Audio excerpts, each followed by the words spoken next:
গরম, এখানে তো দেখছি প্রচন্ড গরম।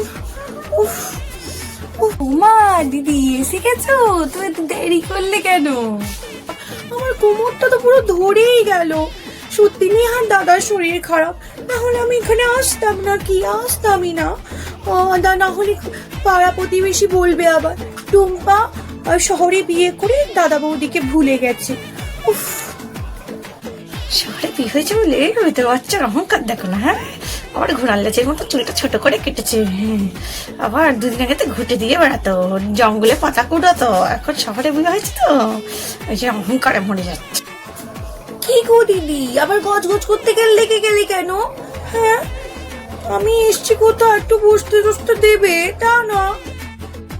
আরে না না, গজ গজ করবো কেন? চলো চলো, অত দূর থেকে এসছো, একটু বসো, বসে আগে জল খাও, তারপর নাই কথা হবে।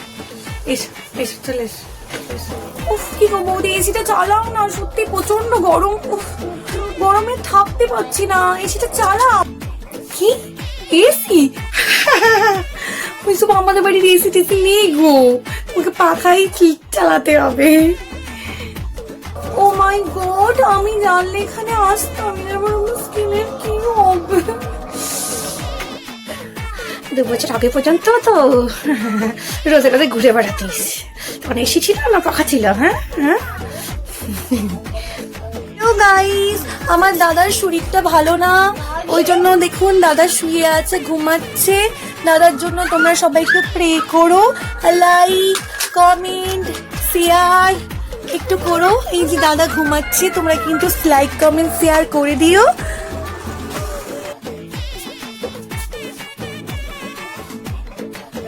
কাজ চলে যায়, ঠং করে ফোন নিয়ে এখন করি, তখন তো ফোনও ছিল না একটা, এখন করে ফোন পেয়েছে অ্যাপোলো সেট, এই যেন ঠং হচ্ছে, ঠং দেখলে কাজ চলে যায়। না না, কিছু বলিনি, কিছু বলিনি তোমাকে, কি বলো? কিছু বলিনি তো। না না, না জলটা খাও না।